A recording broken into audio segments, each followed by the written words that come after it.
Guys, for today's video, pag-usapan natin ang 10 reason kung bakit preferred ng mga tao, especially ng mga millennials at saka mga Gen Zs, ang paggamit kay GoTyme. Samahan niyo ako, pag-usapan natin yan. Sit back and let's discuss. Come here up.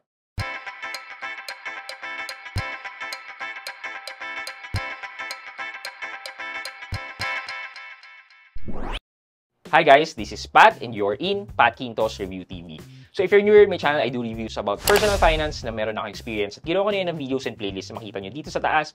At kung bago ka dito sa channel ko, you may want to consider subscribing to my channel. Okay guys, so sabi ko nga, 10 reason kung bakit mas preferred ng mga millennials and Gen Zs ang GoTyme Digital Bank. Bakit nga ba? Ano ba meron kay GoTyme? Well, napaka-attractive kasi ng interest rate niya until ngayon naman compared sa mga traditional banks.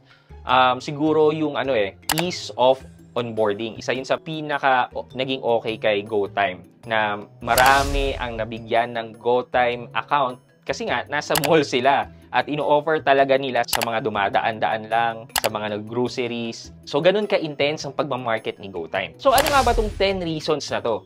So, simulan na natin. Siyempre, unang-una, free ATM. Diba? Nasa mall ka na lang and yung paggawa pa ng ATM, guys. Napakadali lang and makikita mo sa harap mo ginagawa yung ATM.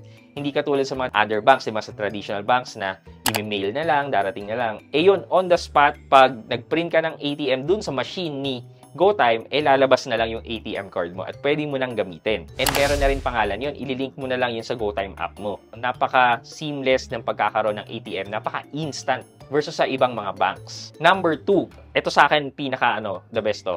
Accessibility sa mga cash in and cash out centers. Pwedeng sa akin, napaka-okay nito. However, hindi naman din to okay sa karamihan.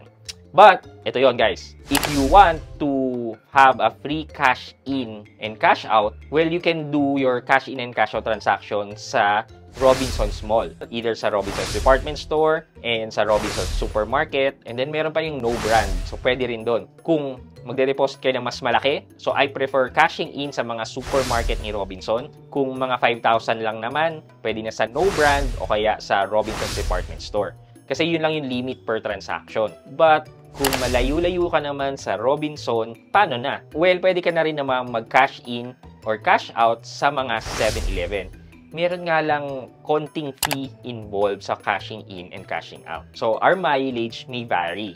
Kasi madalas ako sa Robinsons Mall, kaya kapag kailangan ko mag-cash in, well, mas madali para sa akin. Number 3, syempre, no maintaining balance, di ba? Hindi katulad ng mga traditional banks na kailangan mag-maintain ka ng 5,000 or 10,000 para wala kang service charge. Ito, wala kang maintain, wala ring service charge. Number 4, free InstaPay transfer. Ayan. So, merong 3 free InstaPay transfer on a weekly basis. Magre-refresh yan pagdating ng Monday, midnight. Guys, sabihin ko sa inyo, hindi ko talaga ginagamit si GoTyme right now. Before, oo, nung medyo mataas pa yung interest niya. Pero right now, hindi. Pero, ginagamit ko si GoTyme to be yung cash in and cash out. Especially cash in. So, ang gagawin ko, magka-cash in ako sa GoTyme account ko. And I will use the free 3 bank transfer para ilipat naman yan sa C-Bank, sa own bank na bank account ko. If in case naman na maubos mo yung 3 InstaPay bank transfer per week, nag-charge lang naman si GoTyme ng around 8 pesos per transfer. Okay, number 5 natin is syempre the interest rate. Though yes, 5% interest rate before, but now 4% na lang bumaba. Pero I can still say na competitive pa rin naman tong 4% interest rate niya because the interest rate is uncapped. Meaning, kahit magkano ang ilagay mo dyan, mag-earn ng 4%. Hindi katulad ni Maya, yung malalaking interest rate nila, yung mga 10% interest rate nila, it's up to 100,000 pesos lang. Sino pa ba? C-Bank na yung 4.5% is up to 250 or 350,000 pesos lang. So with GoTyme, kahit 5 million na ilagay mo dyan, kahit 6 million na ilagay mo dyan, kikita yan ng 4%. Kay Maya, yung 101,000 up to 5 million, isa-charge niya ng base interest na 3.5%, pero yung lagpas na ng 5 million, wala nang interest. So, yan talaga ang isa sa kinagandahan ni GoTyme. Okay, number 6, medyo na lang to, additional features. You can earn GoTyme rewards point by using your GoTyme card. Kung wala kang Robinsons card o kaya, paano ba? Ako kasi meron akong Go Rewards sa cellphone, so app siya. parang ang hirap mag-login na kailangan akbisado may password mo or kailangan mag-OTP ka pa, which is pagdating dun sa sa supermarket, medyo mahina ang signal. So, pwede mong gamitin yung ATM mo, ipapascan mo to earn points. Parang yun na rin yung Go Rewards points mo. Kahit sa app or kahit yung ATM yung gamitin mo para i-scan, yun ang mag-earn ng Go Rewards point. Hindi lang yan guys ha. Yung Go Rewards point, kapag ginamit mo yung ATM card to pay, times 3. So magkano ba every 400 pesos? That's 1 peso. So kung nag-cash ka or nag-debit ka using your GoTime ATM card, then yung 1 peso mo magiging times 3. That would be 3 pesos every 400 spent. Number 7, napaka-convenient para sa mga nangangailangan ng bank certificate and bank statement. Ito, digital copy, bibigay sa inyo, i-print mo na lang, pwede mo nang gamitin yan as a reference or isasubmit mo kung kailangan mo sa visa.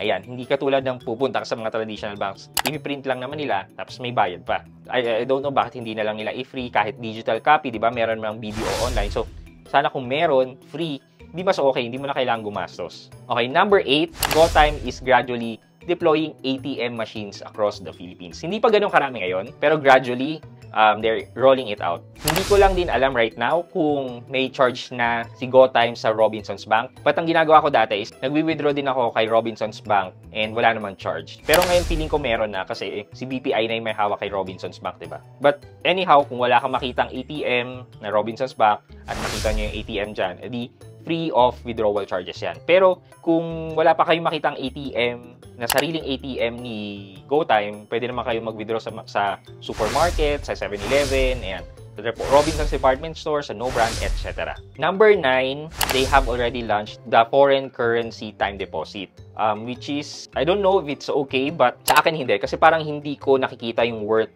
ng pera ko na ilalagay doon, na bibili ako ng dollar sa kanila na mas mataas and then sobrang baba ng palitan naman sa kanila. Last but not the least is, you can use GoTime card even abroad. If you use your GoTime card, they are one of the best competitive foreign currency exchange rate. So, kung nasa ibang bansa ka, pwede mong gamitin yung GoTime ATM mo para i-swipe doon. And hindi ganun kalakihan ang country border fee and mas okay din ang exchange rate. So, technically, ang alam ko na okay na exchange rate ay si Maya at si GoTime. So, at least si GoTime is one of the competitive foreign currency exchange rate if you use it abroad. Yan. So, basically, yan ang 10 reason why millennials and Gen Zs are using GoTime as their bank accounts or their go-to wallet bank account. For our question of the day, based sa na-discuss natin, ikaw, what's your best reason why are you using GoTime Bank as your digital bank?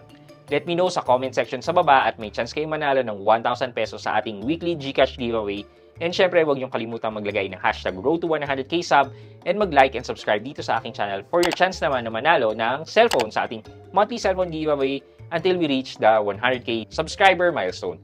Yun lamang po for today's video, but before we end this video, mag-shoutout po muna tayo at shoutout kay at Kilay2004. Sabi niya, thank you po for sharing. Eye-opener po siya sa akin. At Kilay2004, shoutout po sa inyo at maraming salamat din po at na-appreciate nyo yung content na ginagawa ko. Thank you so much. I hope you like this video. Leave a thumbs up and if not, wala nang problema dyan, but continue to support me. Please subscribe to my channel by clicking the subscribe button and also the bell button sa tabi ng subscribe para makareceive kayo ng latest notification sa lahat ng upload ko. Again guys, this is Pat Quinto and you're in Pat Quinto's Review TV. Bye-bye!